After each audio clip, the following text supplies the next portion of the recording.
네, 트럼프 미 대통령 당선인의 귀환이 이제 임박했습니다. 우리 시간으로 내일 새벽입니다. 트럼프 당선인 제47대 미국 대통령으로 공식 취임합니다. 네, 세계는 이번 취임식에서 강한 미국을 주제로 연설에 나설 트럼프 당선인의 임기 첫날 행보에 주목하고 있습니다. 김재천 서강대 국제대학원 교수와 전망을 해보도록 하겠습니다. 안녕하십니까? 어서 네, 안녕하세요. 예.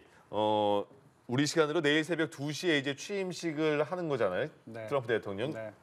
트럼프 2기가 시작이 되는데 미국의 대통령 취임식이 어떤지 한번 분위기 좀 설명해 주세요. 쌤, 일단 보통 한 3일 정도 진행이 되죠. 예. 메인 행사는 하루입니다. 그러니까 대통령이 일반적으로 이제 그 성경에 손을 얹고 취임 선서를 하잖아요. 그게 내일 새벽 2시라는 거죠. 그렇죠. 예. 이제 그게 어떻게 보면 좀 하이라이트라고 할 수 있고, 그리고 그 다음에 이제 취임 연설에서 이제 어떤 메시지를 발신하는지가 또 주목이 가고 있는 부분인데, 예. 근데 그 당일 말고도 그 전날에 전야제를 하죠. 불꽃 놀이를 한다든지. 네. 그리고 그 취임식 당일 이후에도 계속 가진 행사가 열립니다. 이제 미국은 한국에는 없는 문화인데 무도회 문화라는 게 있어요. 예. 그래서 제 기억에는 이 로널드 레이건 대통령 같은 경우에는 그 무도회에서 이 배우 출신이기 때문에 굉장히 화려한 그런 살사 솜씨를 선보이기도 했고, 빌 클린턴도 좀 끼가 있었잖아요, 그죠? 예. 그래서 멋진 이 색소폰 연주를 하고, 오바마만 하더라도 무도회를 무려 10번이나 개최했다고 합니다. 그래요? 네. 네. 전혀 우리랑 다른 분위기군요. 네. 예. 춤 문화가 대단합니다. 그리고 네.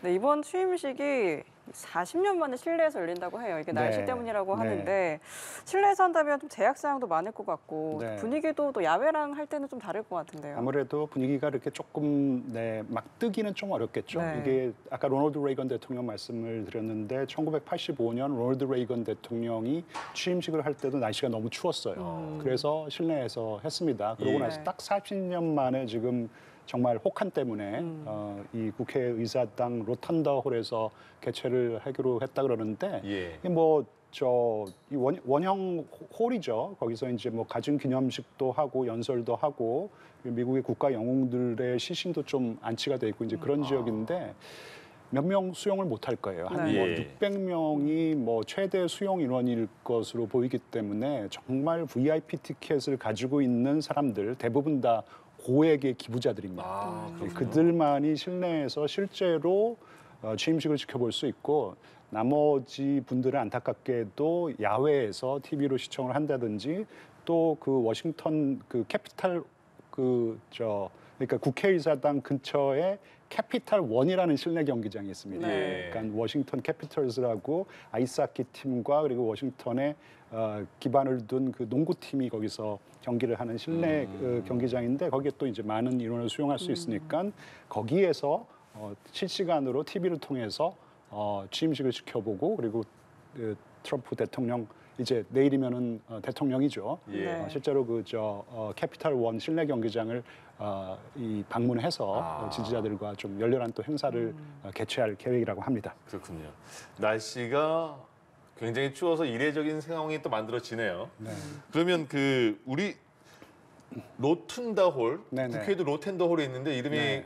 똑같은데요. 원형 그 밑에 있는 공간을 그렇게 부르나 보죠. 로툰다 2층에 홀. 있는 대부분 국회의사당 정도의 건물이라면은 예. 그런 홀이 있는 것이죠. 원형 예. 홀이 있고 아까도 말씀드렸지만 중요한 연설을 여기서 한다든지 그리고 취임식도 로널드 레이건 대통령 같은 경우는 여기서 취임식을 진행했고 예. 중요한 행사들이 열리는데 단지 이제 수용할 수 있는 인원이 제한돼 있기 때문에 우리가 늘상 보아왔던 어떤 미국의 대통령 취임식의 그런 열기를 조금 우리가 목격하기에는 조금 어려운 상황이 되지 않을까 그렇게 좀 예상하고 있습니다. 예.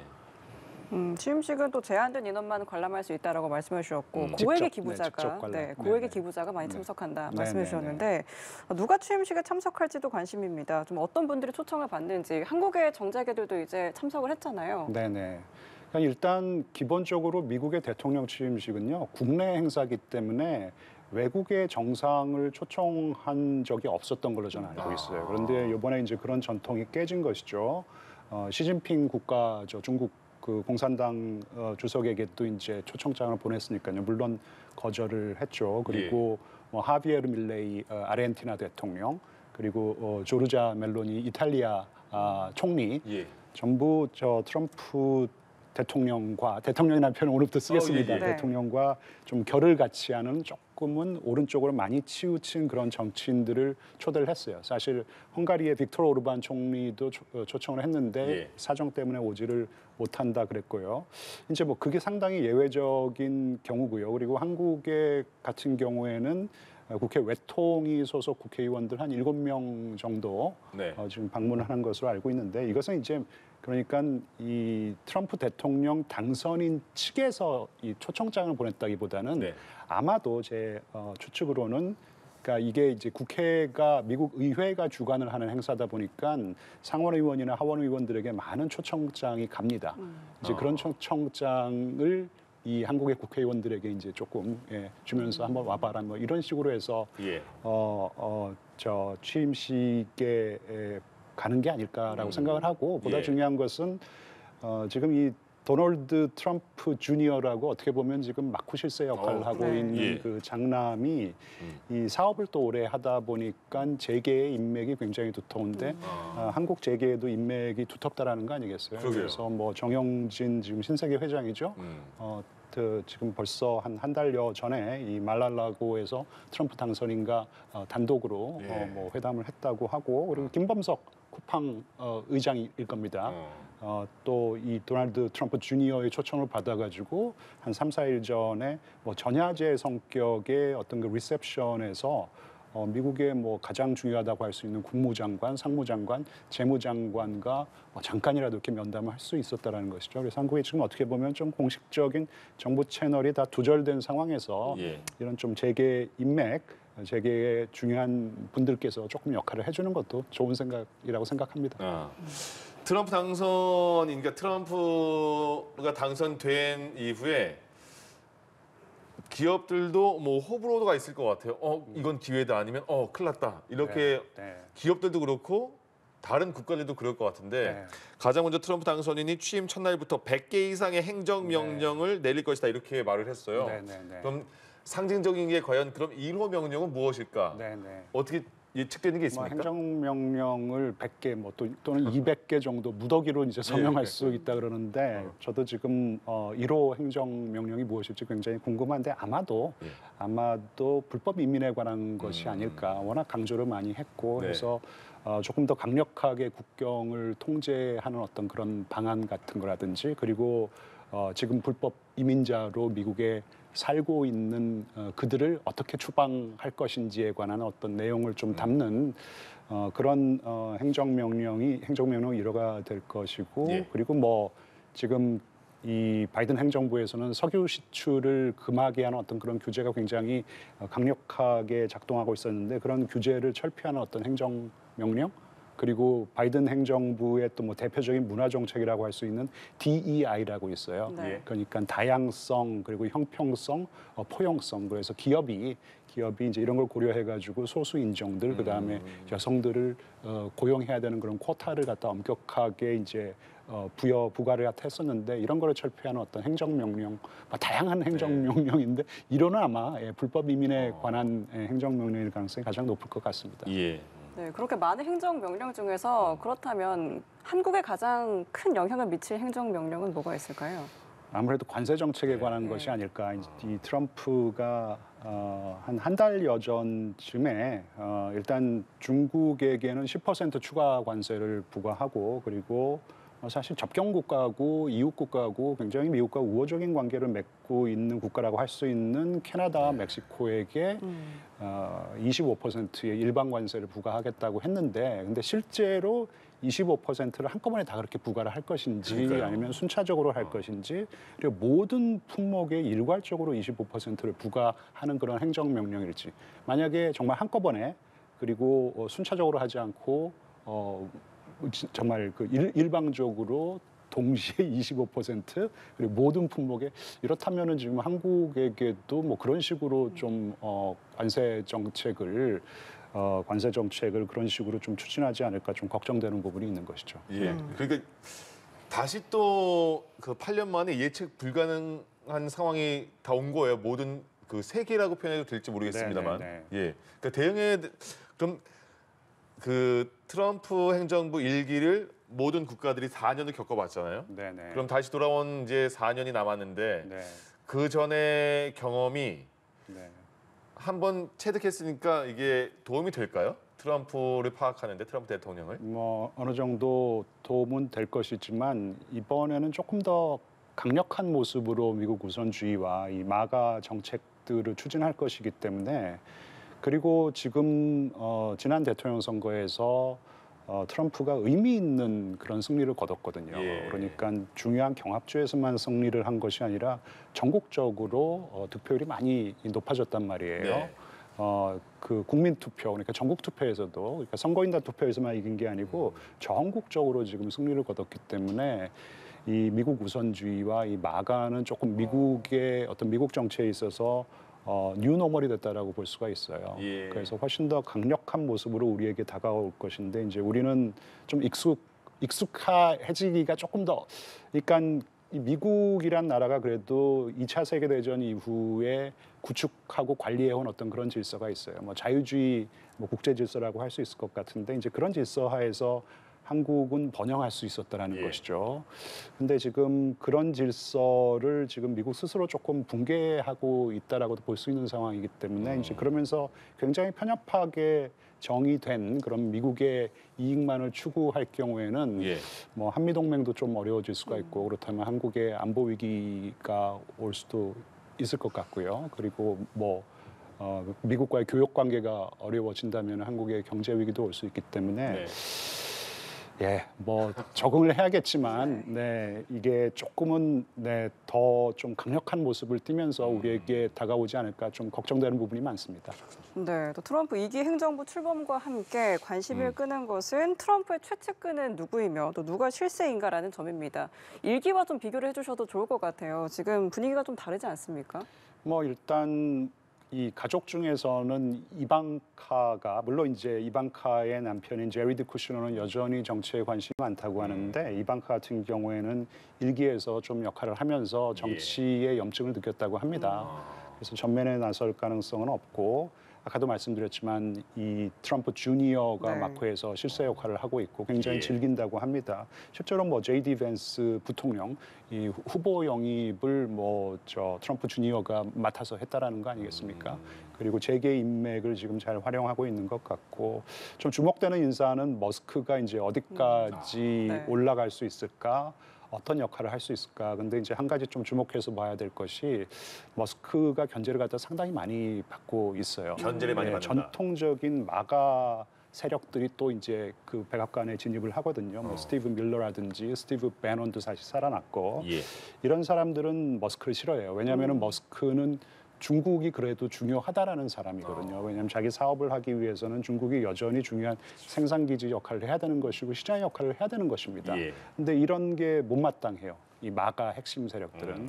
그래서 이제 그런 측면에서 머스크를 좀 경원시하고 그리고 뭐 이 머스크 같은 경우에는 이민에 조금 열려 있어요. 왜냐하면 네. 빅테크를 운영하려다 보면은 정말 해외에서 아주 훌륭한 인재들을 조금 이민자들이 필요한데 이제 이런 것도 조금 마가 핵심 마가 인사들은 좀 좋아하지 않고 있기 때문에 예. 사실 이제 트럼프 내부를 조금만 들여다보면 지금 내전이라고 할 수 있는 상황이 벌어지고 있다고 말씀드릴 정도로 하여튼 권력 암투가 심합니다. 그래서 얼마나 이제 트럼프가 물론 이제 네. 머스크를 뭐 좋아하고 지원하고 있지만 예. 이 관계가 뭐 계속 간다라고만은 말씀드리기는 좀 어려울 것 같아요. 그렇군요. 또 하나가 그 트럼프 1기 행정부 때는 김정은 위원장과의 만남이 정말 놀랄 정도로 계속 이어졌습니다. 네. 뭐 마지막에는 서로 결렬이 됐지만 근데 이번에 선거 과정에서도 김정은 위원장의 언급을 굉장히 많이 했거든요. 네. 나 친하다 이렇게. 그러면 네. 지금 북미 정상회담이 이어질 것인가 아니면 지금 미국의 입장에서 트럼프 대통령의 입장에서는 북한은 지금 신경 쓸 상황이 아닌 것인가 어떻게 봐야 될까요?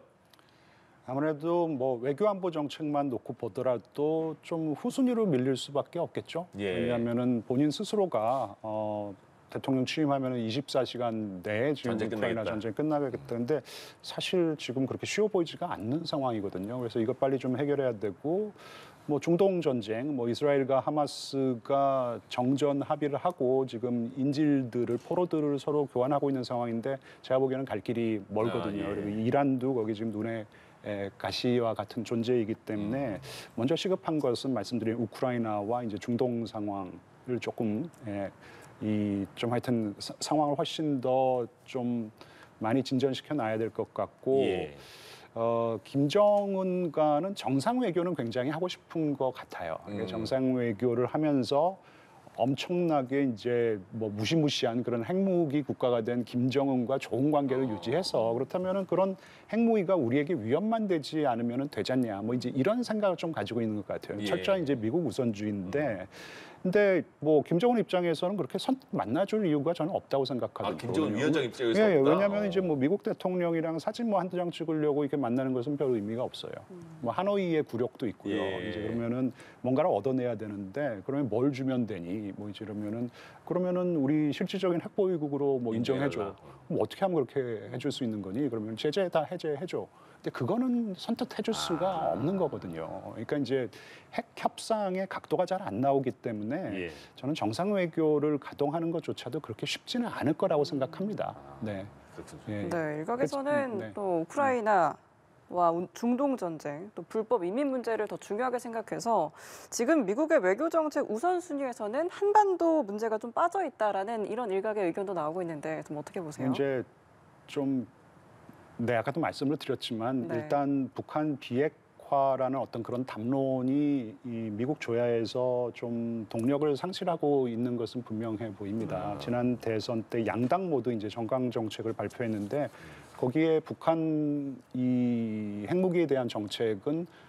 북한의 비핵화라는 말이 공화당뿐만 아니라 민주당 정강 정책에서도 빠져버렸어요. 그러니까 이 북한 비핵화라는 것은 이제 좀 그 미국 조야에서 미국 정치권에서 트럼프 행정부 내에서 그건 비현실적이기 때문에 그렇다면은 뭐 조금 더 스몰 딜이라든지 조금 현실적인 어떤 그런 협상을 한번 추진해 봐야 되는 것이 아닌가. 이 마르코 루비오 국무장관 지명자도 청문회에서 제재가 효력을 발휘하고 있긴 하지만 제재가 비핵화를 이끌고는 있지 못하다라는 식의 발언을 했거든요. 예. 예, 그렇기 때문에 한국으로서는 일단 이 비핵화 담론이 동력을 상실하는 것은 굉장히 좀 골치 아픈 일입니다. 우리가 북한의 핵무기의 가장 중요한 당사국이기 때문에 예. 사실 이 어떻게 해서라도 우리가 뭐 자체적인 어떤 비핵화 안을 내놔서 계속해서 동력을 조금 유지할 수 있어야 될 것 같고요. 그리고 이제 지금 아까도 계속 말씀을 드렸지만 우리 정부의 어떤 공식적인 채널이 실질적으로 좀 두절된 상황이기 그렇죠. 때문에 예. 지금 트럼프 행정부가 사실 뭐 취임 한 60일 정도의 모든 정책을 다 이 바텀업 리뷰라 그러죠. 전면적인 재검토를 할 텐데 예. 그때 조율이 굉장히 중요한데 그런 게 잘 진행이 되지 않고 있는 것 같아서 조금 예, 우려되는 부분이 크죠. 그러니까 지금 지도자가 공백이 된 상태에서 그 나라의 정상과 정상 간의 대화가 지금은 우리나라랑 있을 수가 없는 상황이잖아요. 네. 그러면 트럼프 행정부 일기 때 그 우리나라가 겪었던 당했던 이게 방위비 분담금입니다. 네, 네, 네. 굉장히 많이 갑자기 올려달라고 해서 네, 그거를 네. 협상을 계속 해야 되는 상황인데 이번에도 만약에 트럼프 당선인이 뭐 한국 주한미군 방위비 올려줘 굉장히 크게 이렇게 부른다면 네. 그거 협상을 누가 뭐 권한 대행에 해야 되는가? 그럼 네. 우리가 어떻게 응대를 해야 될 것인가? 어떻게 될까요? 상황이?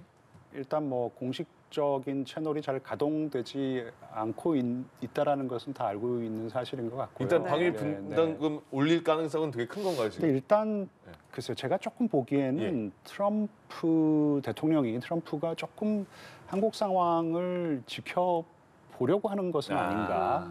그래서 지금 뭐 탄핵이 인용이 되는지 아니면은 인용되지 않는지도 예. 좀 지켜보려고 하는 것 같고, 그리고 인용이 된다 그러면은 다음 대통령 선거가 이제 60일 안에 열려야 되는데 그러면 그 대통령 선거에서 누가 이겨서 어떠한 행정부가 한국에서 출범할 것인지 예. 이런 거를 조금 지켜보려고 하는 것 같아요. 서두를 것 같진 않다. 네네, 지켜보면서 속으로는 나름대로 이제 주판화를 튕기고 있겠죠. 분명히 한국 미국의 약점을 잡은 것은 분명하고 그래서 속으로는 어떻게 하면 조금 더 한국에게 많은 이익을 조금 쟁취해낼 수 있을까 이제 그런 계산을 하고 있을 것 같고요. 예. 방위비는 언제냐의 문제지 방위비 분담금은 분명히 한국에게 조금 더 내라고 그렇게 압박을 할 가능성이 크다고 보입니다. 예. 네네.